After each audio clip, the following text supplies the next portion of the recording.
काली बहन का हैंडसम और गोरी बहन का बदसूरत पति। उपासना, तू तैयार हो गई? चल आज दोनों एक साथ कॉलेज चलते हैं।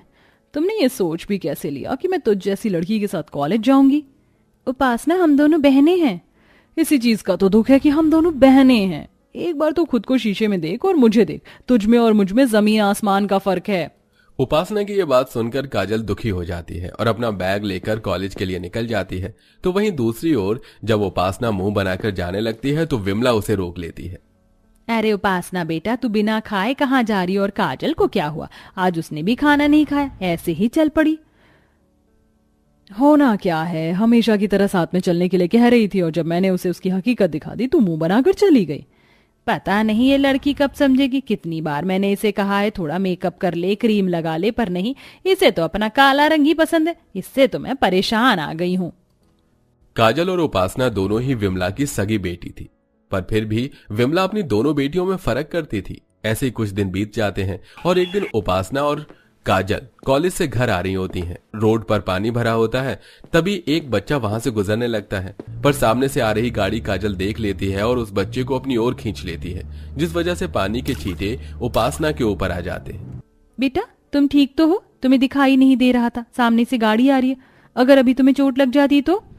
उसका तो पता नहीं, पर आज ये साबित हो गया काजल कि मैं तेरे साथ कहीं आ जा नहीं सकती। तेरी वजह से और इस बच्चे की वजह से मेरे इतने महंगे कपड़े और मेकअप खराब हो गए।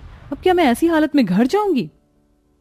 अरे कोई बात नहीं उपासना यार, हम तेरे दोस्त हैं, कब काम आएंगे? तू हमारे साथ हमारे घर चल, हमारा घर यहीं पास में है। और वैसे भी जब तुम दोनों बहन एक साथ चलती हो तो लगता है कि दिन और रात एक साथ चल रहा है। उपासना के सारे दोस्त काजल के काले रंग का मजाक उड़ाते हैं और उपासना चुपचाप सब सुनती है। कुछ देर बाद उपासना अपने दोस्तों के साथ उनके घर चली जाती है और बेचारी काजल आंखों में आंसू लिए वहां से निकल जाती है। पर यह सब कुछ विक्रम नाम का एक लड़का देख लेता है जो कि काफी हैंडसम था। वो घर जाकर सारी बात अपनी माँ को बताता है और अपनी माँ से कहता है, माँ, उसका सांवला रंग और गोरा दिल देखकर मेरा दिल उस पर आ गया है। माँ, वो मेरी कॉलेज की ही है, आप प्लीज मेरा रिश्ता लेकर उसके घर चलो ना। अच्छा ठीक है बाबा, ले जाऊंगी उसका रिश्ता, पर पहले तू अपने एग्जाम तो क्लियर कर ले और अपने पापा की कंपनी संभाल ले, क्योंकि कोई भी माँ बाप बेरोजगार के हाथों में अपनी लड़की का हाथ नहीं देते। सही कहा माँ, अब तो मैं काजल को पाने के लिए दुगनी मेहनत करूंगा। विक्रम को काजल इतनी पसंद आती है कि वो हर समय काजल के बारे में सोचता है और कॉलेज में भी बस उसे ही देखता है। समय यूं ही गुजरता है और उन तीनों की पढ़ाई पूरी हो जाती है और विमला उपासना के लिए रिश्ते देखना शुरू कर देती है। बहुत जल्द विक्रम भी अपने पापा की कंपनी संभाल लेता है और अपनी माँ के साथ काजल का हाथ मांगने उसके घर पहुंच जाता है, जहां वो देखता है कि एक और लड़के वाले वहां आए हुए हैं। माफ करना जी, पर हमने आपको पहचाना नहीं। बहन, भाई साहब, मैं विक्रम की माँ हूँ। विक्रम आपकी बेटी को बहुत पसंद करता है, इसीलिए बिना बताए हम यहाँ आपकी बेटी का हाथ मांगने के लिए आ गए हैं। माफ करना बहन, पर मैंने अपनी उपासना का रिश्ता पहले ही सुनील बेटे से तय कर दिया है। कोई बात नहीं बहन जी, हमारी एक और बेटी है, अगर आप चाहे तो हम ये रिश्ता अब भी तय कर सकते हैं। भाई साहब, आपको शायद कोई गलतफहमी हो रही है। हम यहाँ उपासना के लिए नहीं बल्कि काजल का हाथ मांगने के लिए ही आए हैं। क्या काजल का? अरे काजल का रिश्ता सुनकर आप क्यों इतना खुश हो रहे हैं? देखा है आपने लड़के को? कहाँ लड़का इतना स्मार्ट और कहाँ हमारी काजल?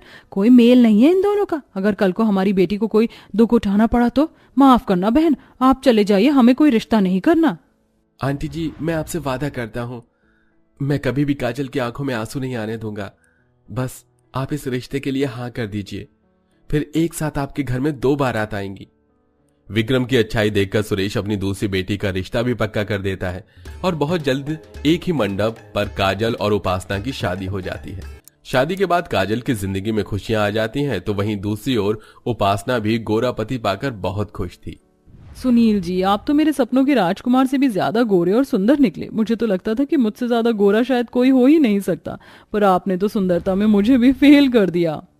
उपासना, ये लो तुम्हारा नजरिया है, इसलिए मैं तुम्हें सुंदर दिखता हूँ, वरना हर कोई बस मेरा मजाक ही बनाता रहा है। लोगों के ताने और उनके मजाक सुनकर मैंने फैसला किया कि मैं खुद को बदल दूंगा, और मैंने खुद को बदल दिया।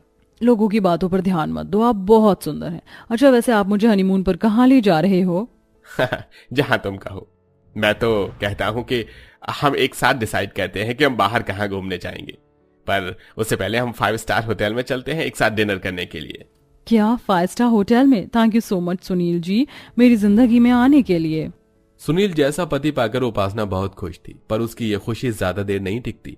कुछ देर बाद जब सुनील अपना मेकअप उतारकर अपने असली रूप में उपासना के सामने आता है तो अपने पति का काला रंग और रूप देखकर और बदसूरत चेहरा देखकर उपासना हैरान हो जाती है। तुम्हारी जैसी बीवी पाकर मेरी जिंदगी का मकसद पूरा हो गया। अब मुझे इस मेकअप की जरूरत नहीं है। मैं अपने असली रूप में तुम्हारे साथ रहूंगा। ये आपको क्या हो गया? आप इतने काले बदसूरत कैसे हो गए? आप मेरे साथ कोई मजाक कर रहे हो ना? उपासना, मैं क्यों तुम्हारे साथ मजाक करूंगा? मैंने तुम्हें बताया था ना कि लोग मेरा मजाक बनाते थे क्योंकि मैं काला था और यही मेरा असली रंग है। और तुम तो मुझे दिल से प्यार करती हो, फिर तुम मेरे काले रंग को देखकर हैरान क्यों हो गई? नहीं, मैं एक काले इंसान की बीवी नहीं बन सकती। तुमने मुझे धोखा दिया है, दूर रहो मुझसे। सुनील का असली रूप देखकर उपासना की अपनी आंखों पर विश्वास नहीं होता और ना ही वो इस बात को मानने को तैयार होती है और अपनी माँ को फोन करती है। माँ, ये तुमने क्या किया? तुमने मेरी शादी एक काले कलूटे बदसूरत के साथ कर दी और उस काजल की शादी इतने हैंडसम लड़के के साथ, जबकि हैंडसम लड़का मुझे मिलना चाहिए था, पर मुझे वो काला बदसूरत पति मिल गया। उपासना, ये तू क्या कह रही है? अगर दामाद जी सुनेंगे तो उन्हें बुरा लगेगा। क्या खराबी उनके रंग रूप में? वो तुझसे भी ज्यादा गोरे और सुंदर हैं। माँ, मुझे भी अब तक यही लगा था जब तक उनका असली चेहरा नहीं देखा था, पर जब मेकअप उतार कर वो मेरे सामने आए तो उनका काला रंग देखकर मेरे होश उड़ गए। आपने मेरी शादी गलत लड़के से करवा दी। मैं अपने काले बदसूरत पति के साथ चलूंगी तो क्या कहेंगे लोग? गोरी को काला और काली को गोरा पति मिल गया। नहीं माँ, मैं ऐसे आदमी के साथ नहीं रह पाऊंगी। मैं आ रही हूँ आपके पास। जहां उपासना अपने काले बदसूरत पति से परेशान थी तो वहीं दूसरी ओर काजल की जिंदगी का सारा दुख धीरे धीरे खत्म होने लगता है। काजल, हम सिंगापुर जा रहे हैं घूमने के लिए। क्या? सिंगापुर? नहीं नहीं, मुझे नहीं जाना। अगर मैं आपके साथ चलूंगी तो लोग मेरे साथ साथ आपका भी मजाक बनाएंगे। तो बनाने दो, मुझे फर्क नहीं पड़ता और तुम्हें भी फर्क नहीं पड़ना चाहिए, समझी? तुम अब चलो, पैकिंग कर लो, कल ही निकल रहे हैं हम। अब अगले दिन विक्रम और काजल सिंगापुर घूमने के लिए चले जाते हैं और काजल अपने पति के साथ सिंगापुर की फोटो व्हाट्सएप स्टेटस पर लगाती है, जिसे देखकर उपासना काजल की खुशियों से और भी ज्यादा नफरत करने लगती है और अपने पति के काले रंग से और भी ज्यादा जलने लगती है।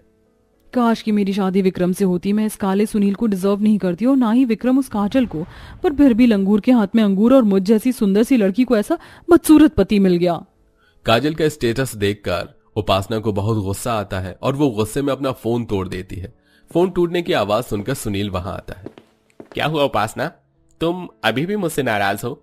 मुझे माफ कर दो, मैंने तुम्हें अपने काले रंग के बारे में नहीं बताया। दूर हो जाओ मेरी नजरों से। मुझे काले लोगों से सख्त नफरत है और अब मैं तुम्हारे साथ इस घर में एक पल नहीं रह सकती।